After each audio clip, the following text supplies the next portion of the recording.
Sechus Bava Kamma Daf Samach Beis finishes the sixth parak of the Masechta, parak Koines, and begins the seventh parak Meruba. In the last amud and a half of the sixth parak, we'll have one Mishnah. So we'll have an amud which discusses Achos of Eish. We'll have one Mishnah which talks about when sparks fly, and then we'll conclude the parak there. So let's begin with the last few lines of Daf Samach Chalav. And we're going to Brisa discussing the hezek of a fire which travels or is lit and burns someone's pile of grain, the gadish. So the Gemara says if somebody sets fire to someone's pile of grain and there were kalim inside it, and those kalim burned as well. So here's the machlekes again of Rabbi Yehuda and the Chacham. Rabbi Yehuda says he has to pay for what is inside it as well. The Chacham say you don't pay for what's inside it because it's tamun, it's hidden inside something, and that's pater in a fire. So only pay for the gadish, whatever it is. If it's a pile of wheat, you pay for full wheat, including the space that the kalim are in. If it'd be a pile of barley, which is cheaper, then you pay only for the barley, but again, the full space, including where the kalim were. Now, there's a situation in which Rabbi Yehuda agrees to the Chachamim, a situation in which Chachamim agrees to Rabbi Yehuda. So what we were discussing up till now is where he lit the fire in his own property and then it spread.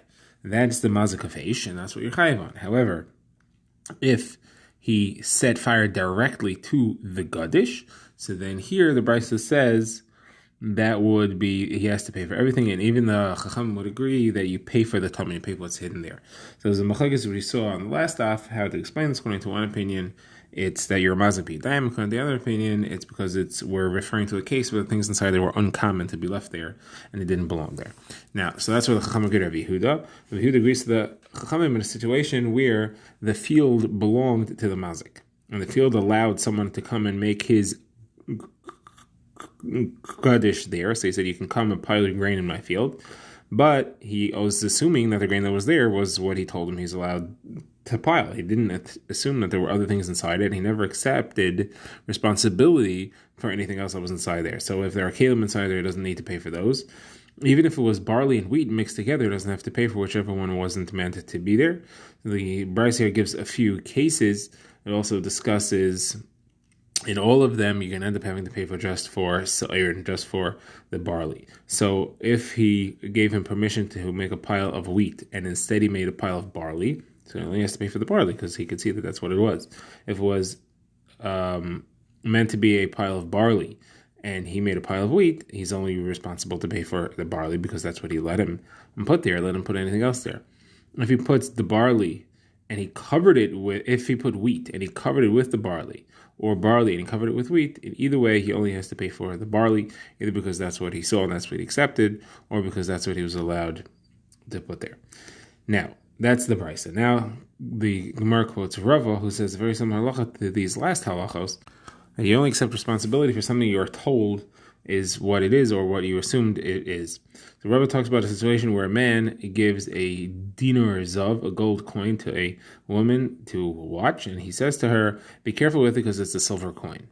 Now, what's the halacha? She was told it's silver, but it's really a gold coin. A silver coin requires less care than a gold coin because it's less valuable.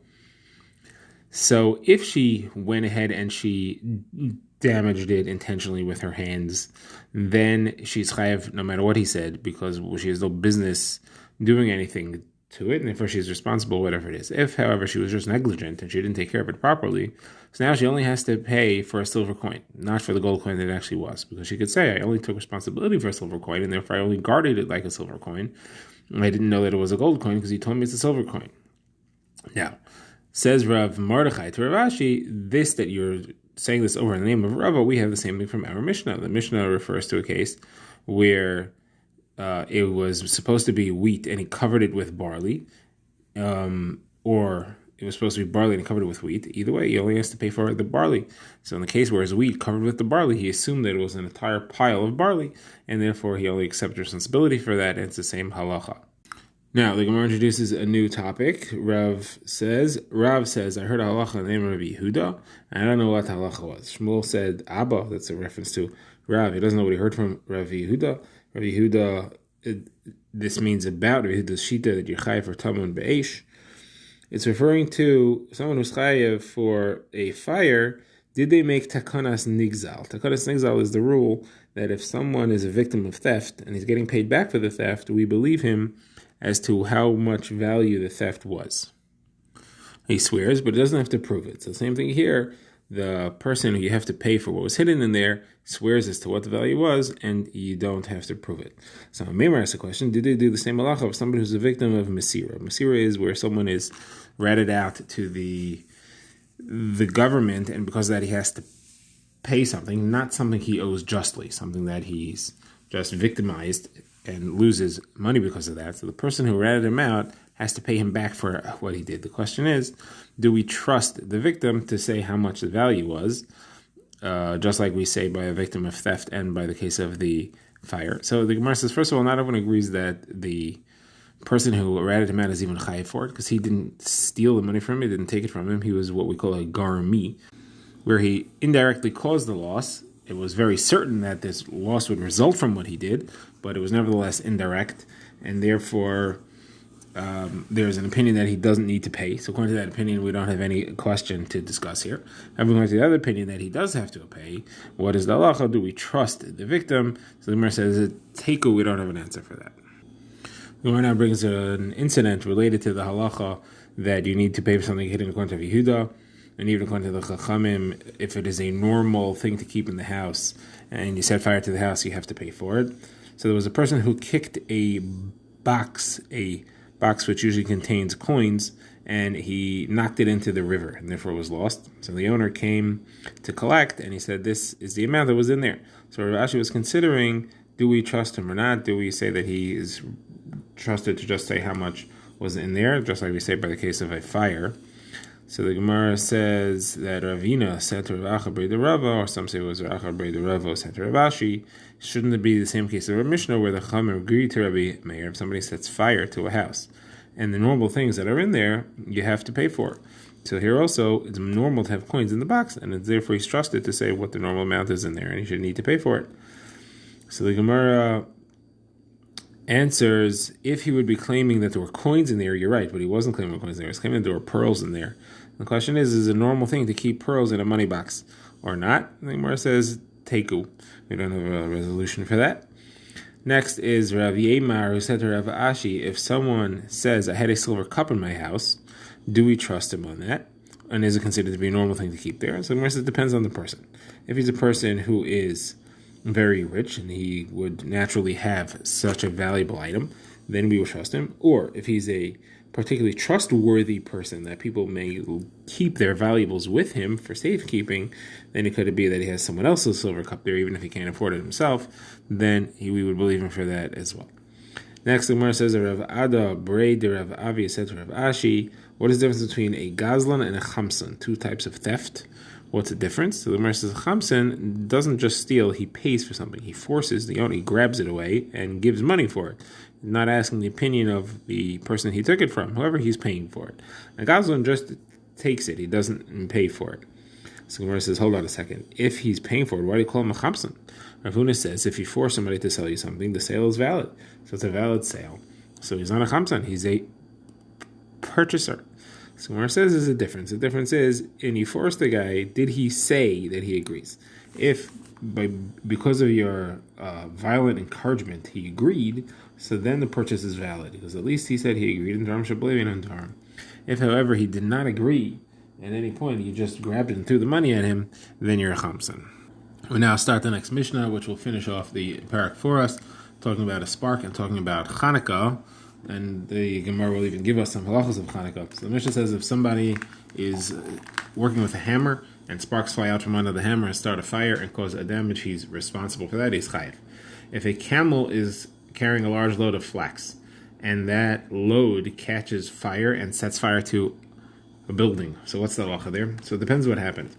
If the fire was inside a storefront, which is the example the Gemara uses, and the load was so large that it actually stuck into the window, caught fire inside the house, and then burned the house. So this is an overload by the owner of the camel. He's responsible for that. He's the one who did improperly, and therefore he's responsible to pay for the fire. If, however, the candle was outside the house, that's an improper move by the store owner. And if it caught fire there, then the owner of the camel didn't do anything wrong, and then the store owner is responsible for it. Now, It says Yehuda, there's an exception, and that's Ner Chanukah, which is meant to be outside, and that's the Nes, that's the mitzvah for Persumei Nisa, and therefore he would not be responsible in that situation. Now begin the Gemara, where we have Ravina says, name of a Ravi, you learn from Rav Yehuda, Allah and Ner Chanukah, that it has to be placed less than 10 Tvachim from the ground. Because if it's supposed to be more than 10 Tvachim from the ground, or if it can be more than 10 Tvachim from the ground, why would Rabbi Yehuda say you're potter for putting it in Chanukah somewhere where it can get lit by the camel? He should have put it higher. He should have put it above the height of the camel and its rider so that it would be safe. So you see that the obligation is to put it within 10 Tvachim from the ground. So he responded, he said, no, really, I'll tell you the mitzvah is to put it above. Or it could be put above. However, you can't expect him to do a mitzvah to have to put it so high. The Chachamim didn't create the mitzvah and make it so difficult to do. Therefore, he's not responsible to put it higher. And the last halacha the Gemara quotes, which also appears in Sechas Shabbos, Rav Kahana says a drasha of Rav Nasim Bar Menyumi, named of Rabbi Tanchum, Neros Chanukah that are placed higher than 20 amos, you're not yaitzer, they're puzzled, just like a sukkah and a mavoi, that is the lechi which you put over the mavoi to make it permitted to carry there. Those things need to be visible. Need to be something that are shalad ba'ina, and 20 amos high is too high. And therefore, for Chanukah, there's no Persumei Nisa, and for Sukkah, you don't see this chach. This concludes the 6th parak, Parak HaKenes. Now we begin the 7th parak, Parak Meruba. So we begin with a comparison of the halachos of paying a kefel to the halachos of paying arba v'chamisha. So kefel is in certain circumstances when you steal something, you have to pay back twice the value. Such as, for example, if you're a shomer and you claimed it was stolen from you and it turns out that you had it, you were hiding it, and you swear to it, you have to pay twice the value. You return the object and you pay an equal another value. Now, arba chamisha is where you pay 4 and 5 times the value. That's if you steal a sheep or a cow and you sell it or slaughter it. Selling and slaughtering is the same halacha. For the sheep, you would pay 4 times the value. For the cow, you would pay 5 times the value. So the Mishnah compares the two. The Mishnah says that there is a stringency in the halacha of kefil over that of arba chamisha, because kefil could apply to any object, to anything which you steal, and complete that procedure, you would have to pay kefil for. However, arba chamisha could only apply to a sheep and a cow, those two particular living things. Now, the next halacha that the Mishnah says is that if you steal something from someone else who stole it, you don't have to pay kefil. And if you slaughter or sell something from someone else who stole it, you don't have to pay 4 and 5. So these halachas only apply for stealing from the owner, not stealing from another thief. Now, the Gemara begins by pointing out that there should have been another difference between kefil and arba chamisha, and that's that kefil you can pay in a situation where you didn't actually steal it, you just claimed that it was stolen from you. You were a shamer and you claimed that it was stolen from you, while tayin, you would not have to pay 4 or 5 times the amount if it was a sheep or a cow that you were watching and you claiming was stolen from you, and then you slaughtered it or sold it. In that situation, you wouldn't have to pay 4 or 5 times the amount. That difference, that stringency for kefil we didn't mention, that seems to indicate that it's not true. So the Gemara says, of 2 versions of this. According to the first version, the Gemara just says it's not true, and it's a proof to Rav Chia bar Abba named Rav Yochanan, who says it's not true because you also have to pay 4 or 5 times the amount in a situation where you're a shamer, you claimed it was stolen from you, and you slaughtered it or sold it, you have to pay 4 or 5 of it. So the same halacha applies. Both by kefil and by dalad v'hei applies in the case of a shamer who claims that it was stolen from him. Now, according to the second version, the Gemara didn't say it definitively. The Gemara asked, is this a proof to that? The Gemara answered, not necessarily. The Mishnah didn't list all the advantages. It could be that it just left this one out. Okay, now the Gemara begins a lengthy sugya discussing the source of the halacha that you pay kefil for all types of objects, not only a sheep or cow or any living object. It could even be inanimate objects. Somewhere quotes a brisa that says the pasuk discussing the halacha of paying a kefil says as follows: it's for al kol dvar pesha, al shar al chamar, al seh, al salma, al kol aveda asher yemer ki huzeh. So this is a klal prat. Klal, it starts off with al kol dvar pesha, that's a klal. Shar chamar, seh, salma is a prat, specification, and al kol aveda is now a klal. So you have a klal prat klal, and it's a klal prat klal for each of the 4 things mentioned in the prat. So the Gemara says the rule of klal prat klal is it has to be something, your final decision is you're including things which are similar to the prat, in two aspects. So the two aspects, the Gemara says, is that it's metaltal, it's movable, and that it itself is value. So that excludes land, which aren't movable. It excludes avadim, which have the same halachos as land because of a hekesh. It excludes contracts, which don't have an innate value. And it excludes hektish, which is not called re'eyu. It's not something which belongs to you. It says re'eyu in the pasuk there specifically. So now the Gemara asks, hold on a second, the prat is also a bunch of animals that are all metame as nevelas, meaning animals with feet as opposed to birds which fly on wings, which is not matame as a nevela. So maybe we should exclude nevelas as well. So the Gemara says, you can't say that. It says they're salma specifically. Salma is not even an animal, so it's not matame as nevela at all. So the Gemara says, no, I'm talking about the animals. You're going to do a call per call from the animals. So how do you know to include the birds? Maybe you should exclude the birds. So for that, the Gemara answer is no, but it says two animals. Why did it have to say shar and chamar? Could have just said one of them. In fact, it says two is to include something else, which is the birds. The Gemara says no. You needed to have both shar and chamar. You need to have shar because if it only said chamar, it would only think that it's referring to things which are kadesh as a bachar, which is a halacha of chamar. If it only said shar, I would think that it's only things which can be brought on the mizbeach, which is a halacha of shar. So I have to say both. Someone says, okay, I have to say both those two, but why do you have to say set? I have to mention a sheep. That's extra, and that's to include the birds.